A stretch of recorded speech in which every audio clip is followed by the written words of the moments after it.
ശംശായിരിക്കട്ടെ.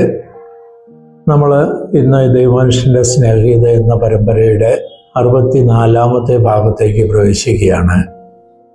ഇത് 2-ാമത്തെ അധ്യായത്തിലെ 4-ാമത്തെ ഭാഗവുമാണ്. ഇവിടെ നമ്മൾ ധ്യാന വിഷയമാക്കുന്നത് വിശുദ്ധ യോഹന്നാൻ്റെ, അപ്പോസ്തലനായ യോഹന്നാൻ്റെ ഈശോയുമായിട്ടുള്ള ആദ്യത്തെ കൂടിക്കാഴ്ച, അതിൻ്റെ പശ്ചാത്തലം ഇതൊക്കെയാണ്. നമ്മൾ വിശുദ്ധ മത്തായിയുടെ സുവിശേഷം 5-ാം അധ്യായം 8-ാമത്തെ വചനത്തിൽ കാണുന്നുണ്ട്, ഹൃദയ നൈർമല്യമുള്ളവർ ഭാഗ്യവാന്മാർ, അവർ ദൈവത്തെ കാണും. ഒരുപക്ഷെ ഈ യോഹന്നാൻ അപ്പോസ്തലൻ്റെ ആ ഹൃദയ നൈർമല്യമാണ് ഈശോയെ കാണാനും ഈശോയെ മറ്റുള്ളവർക്ക് കാണിച്ചു കൊടുക്കുവാനും എല്ലാം വലിയ ശക്തി നൽകിയത്. ഈശോ ആ മരുഭൂമിയിലെ പരീക്ഷണം കഴിഞ്ഞ് താഴെപ്രദേശത്തേക്ക് വരികയാണ്. ആ സ്നാനം സ്വീകരിച്ച ആ നദിയുടെ തീരത്തേക്ക് വരുമ്പോൾ ഈശോ എന്തൊക്കെയോ കാര്യങ്ങളെക്കുറിച്ച് ആഴത്തിൽ ധ്യാനിച്ച് ചുറ്റുപാട് നടക്കുന്നതിനെ ഒന്നും ശ്രദ്ധിക്കാതെ നടന്നു വരുമ്പോൾ ചെറിയൊരാൾക്കൂട്ടം അവിടെ അവരെന്തോ ഗഹനമായിട്ടുള്ള കാര്യത്തെക്കുറിച്ച് സംസാരിക്കുകയാണ്. ഒരുപക്ഷെ സ്നാപയോഹന്നാനെ ആ ദിവസങ്ങളിൽ അറസ്റ്റ് ചെയ്ത ഹെറോദ് അറസ്റ്റ് ചെയ്തതിനെ കുറിച്ചുള്ള സംസാരമായിരിക്കണം. ഈ ചെറിയ ആൾക്കൂട്ടം സ്നാപകയോഹന്നാൻ, യോഹന്നാൻ്റെ ശിഷ്യന്മാരുമായിരിക്കണം. ആദ്യം ഈശോയെ കാണുന്നത് യോഹന്നാൻ അപ്പോസ്തലനാണ്. അവനുടനെ ആ ആൾക്കൂട്ടത്തോട് പറയുകയാണ്, ഈശോയെക്കുറിച്ച് പറയുകയാണ്, ഈശോയെ ചൂണ്ടിക്കാണിക്കുകയാണ്. പക്ഷെ അവർക്ക് വലിയ താല്പര്യമില്ല. അവരുടെ ചിന്തയിൽ ഒരുപക്ഷെ ആ സ്നാപകൻ്റെ അറസ്റ്റുമൊക്കെ ആയിരിക്കാം കാരണം. അവർ അതിനെ വലുതായിട്ട് ശ്രദ്ധിക്കുന്നില്ല. പക്ഷേ യോഹന്നാന് പിടിച്ചു നിൽക്കാൻ പറ്റുന്നില്ല. അവൻ തീഷ്ണതയോടെ ഈശോയിലേക്ക് ഓടുകയാണ്. അപ്പോൾ സഹോദരൻ ജെയിംസ് വളരെ സാവധാനത്തിൽ ആ യോഹന്നാനെ അനുഗമിക്കുന്നു. ഈ 3 തട്ടിലുള്ള വിശ്വാസികളുടെ ഒരു പരിവർത്തനം, ഒരു മാനസികമായിട്ടുള്ള ആ അവസ്ഥ അത് കാണിക്കുന്നതാണ്. ആ തീഷ്ണത, യോഹന്നാൻ ആ തീഷ്ണതയ്ക്ക്, ആ ഉരുകിച്ചേരലിന്, ആ ഒന്നാകലിന്, ആ പിടിച്ചു നിൽക്കുവാൻ പറ്റാത്ത ആ മനോഭാവത്തിന് എന്താണ് കാരണം എന്ന് ഈശോ പറയുന്നുണ്ട്. ആ സ്നാപകയോഹന്നാൻ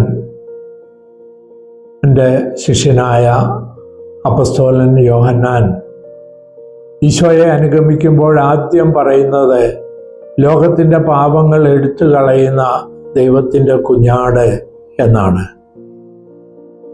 അവിടെ ഈശോ തിരിഞ്ഞു നിൽക്കുകയാണ്. ഈശോ അവനെ വളരെ ഗഹനമായി ആഴത്തിലുള്ള ഒരു നോട്ടം, അവനെ പരിശോധിക്കുന്ന ഒരു നോട്ടം. സ്നാപകയോഹന്നാൻ്റെ നോട്ടം നിഷ്കളങ്കമാണ്. അവൻ്റെ കണ്ണുകൾ പ്രകാശത്താൽ വിടരുന്ന ഒരു പുഷ്പം പോലെയാണ്. അവൻ ചെറുപ്പമാണ്, സുന്ദരനാണ്. അവൻ എന്തിനെയോ സത്യത്തെ അന്വേഷിക്കുന്നവനാണ്. അവന് ഈശോയോട് പറയുന്നു, ഗുരു, ഞങ്ങൾ അങ്ങേക്ക് വേണ്ടി കാത്തിരിക്കുകയാണ്. ഈശോ വീണ്ടും ചോദിക്കുന്നു, ഞാൻ ഗുരുവാണെന്ന് നിന്നോട് ആരാണ് പറഞ്ഞത്? സ്നാപകയോഹന്നാൻ. ദൈവത്തിൻ്റെ കുഞ്ഞാടെന്ന് ആരാണ് പറഞ്ഞത്? അതും സ്നാപകയോഹന്നാൻ. അപ്പോൾ ഈശോ പറയുകയാണ്, നിങ്ങൾ എന്തുകൊണ്ടാണ് എന്നെ അനുഗമിക്കുന്നത്?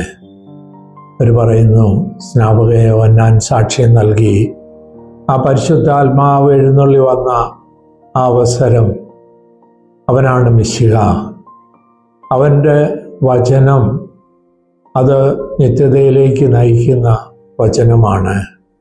സ്നാപകയോഹന്നാൻ ആ രക്ഷകന് വേണ്ടി, മിശിഹായ്ക്ക് വേണ്ടി വഴിയൊരുക്കുന്നവനാണ്.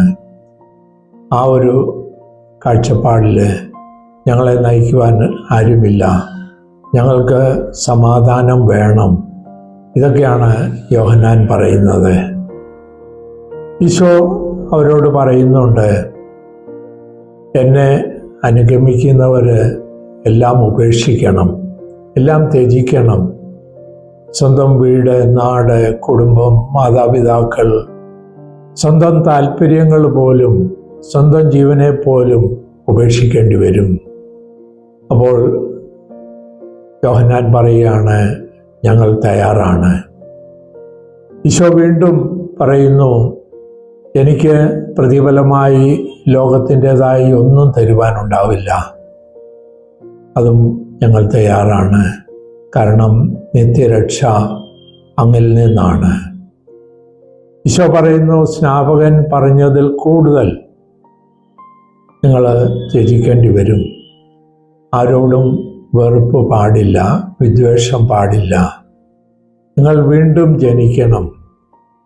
ബാഹ്യമായിട്ടുള്ള ആചാരാനുഷ്ഠാനങ്ങൾ അല്ല, അതിലുപരിയായി ആത്മീയതയുടെ ആഴങ്ങളിൽ ദൈവത്തിനെ കണ്ടുമുട്ടുന്ന ആ അനുഭവമാണ് ഞാൻ പഠിപ്പിക്കുന്നത്. എല്ലാം തയ്യാറാണ്. എന്നിട്ട് ഈശോ ഈ യോഹന്നാനെ കുറിച്ച് പറയുകയാണ്, അവൻ എന്തുകൊണ്ട് എന്നെ ആദ്യം കണ്ടെത്താൻ പറ്റി? കാരണം അവൻ നിർമ്മല ഹൃദയനായിരുന്നു. ശരീരത്തിലും മനസ്സിലും ആത്മാവിലും ഒരുപോലെ പരിശുദ്ധിയുള്ള, കന്യത്വമുള്ള ആ ചെറുപ്പക്കാരൻ. അവനെല്ലാം വ്യക്തവും സ്പഷ്ടവുമാണ്. കാരണം അവൻ്റെ ശരീരം, അവൻ്റെ മനസ്സ് അവൻ്റെ ആത്മാവിന് വിധേയപ്പെട്ടതാണ്. അവൻ്റെ ആത്മാവ് നിരന്തരം ദൈവത്തിൻ്റെ ആത്മാവുമായി സമ്പർക്കത്തിലാണ്. അവിടെ ജ്ഞാനം, അറിവ്, വിവേകം ഇതെല്ലാം ദൈവത്തിൽ നിന്ന് അവൻ്റെ ആത്മാവിലേക്കും, ആത്മാവിൽ നിന്ന് മനസ്സിലേക്കും ശരീരത്തിലേക്കും പ്രവഹിക്കുമ്പോൾ അവിടെ പേടിയില്ല, ഭയമില്ല. അവിടെ വലിയ താപസന്മാർക്ക് കിട്ടുന്ന ആത്മധൈര്യം, അതുപോലെ എല്ലാം വ്യക്തവും സ്പഷ്ടമായി കാണുവാനുള്ള, നിത്യതയെ, സത്യത്തെ തിരിച്ചറിയുവാനുള്ള ആ വലിയ കൃപ. ഇതൊക്കെയാണ് സ്നാപകയോഹന്നാനെ ഈശോയിലേക്ക് നയിച്ചത്. അത് ഒരു ഉരുകിച്ചേരലായിരുന്നു, ഒന്നാകലായിരുന്നു. ആ ഒന്നാകല് വാസ്തവത്തിൽ നമുക്ക് വേണമെങ്കിൽ ഒരു മഹാനദിയോടും ആ നദിയിൽ ചേരുന്ന ചെറിയ ഒരു കൈ തോടിനോടും ഉപമിക്കാം. ആ തോട്ടിൽ നിന്ന് ആ മഹാനദിയിലേക്ക് ജലം പ്രവഹിക്കുന്നതോടൊപ്പം മഹാനദിയിൽ നിന്ന് ജലം ആ തോട്ടിലേക്കും പ്രവേശിക്കുന്നു. ഇങ്ങനെ ആ തോടിനെ മഹാനദിയുടെ അതേ സ്വാദും അതേ സ്വഭാവവും ഉള്ളതാക്കി മാറ്റുന്നു. ഇതായിരുന്നു പൂർണ്ണ സമർപ്പണത്തിലെ പരിവർത്തനം, പരിണാമം. ഈശോ യോഹന്നാനോട് പറയുന്നുണ്ട്, എന്നെ അനുഗമിക്കുന്നവർക്ക് എനിക്ക് ഒരു ഗുരുദക്ഷിണ തരേണ്ടി വരും. അത് ആത്മശുദ്ധിയും ആത്മാർത്ഥതയും ഇന്ദ്രിയ പരിഹാരവും പരസ്നേഹപ്രവർത്തികളും സ്നേഹവും വിശ്വാസവും ആത്മത്യാഗവും ഇതെല്ലാമാണ്. അതിനെല്ലാം അവൻ തയ്യാറാണ്. കാരണം അവൻ നിധി കണ്ടെത്തി. ആ നിധി കരസ്ഥമാക്കുവാൻ വേണ്ടി അവൻ സന്തോഷത്തോടെ വിൽക്കുന്ന കാര്യങ്ങളാണ് ഈ പറഞ്ഞതെല്ലാം. അവന് സ്നേഹമുണ്ടായിരുന്നു. അവൻ പൂർണ്ണമായി ദൈവത്തിൻ്റെ ഇഷ്ടത്തിന് സമർപ്പിക്കപ്പെടുന്നവനായിരുന്നു. അവൻ ഈശോയിൽ നിന്ന് ഒരു ഈശോയെ പോലെ ആകുന്ന ആ പ്രവണതയിലേക്ക് വളരുവാൻ ആഗ്രഹിച്ചവനായിരുന്നു. അങ്ങനെ ശിഷ്യന്മാരിൽ ആദ്യത്തെ ശിഷ്യനായ ഈ അപ്പസ്തോലൻ യോഹന്നാൻ തിരഞ്ഞെടുക്കപ്പെടുകയാണ്. പക്ഷെ അവന് എളിമയുള്ളത് കൊണ്ട് അതിനെക്കുറിച്ചൊന്നും പ്രഘോഷിക്കുന്നില്ല. അവൻ ഈശോയെ ഹൃദയത്തിൽ സ്വീകരിക്കണം.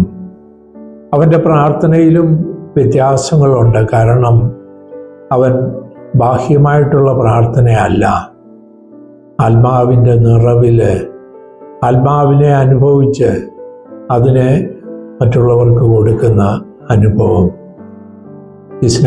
ഈ അപ്പസ്തോലൻ യോഹന്നാനോട് കൂടി നമുക്കും യാത്ര ചെയ്ത് ആ പരിശുദ്ധിയുടെ മഹത്വത്തിൽ കൂടി ദൈവജ്ഞാനത്തിലേക്കുള്ള ആ വലിയൊരു യാത്ര നമ്മുടെ യാത്രയായി തീരട്ടെ, ജീവിതയാത്രയായി തീരട്ടെ എന്ന് നമുക്ക് ആശംസിക്കാം, പ്രാർത്ഥിക്കാം. ആമേൻ.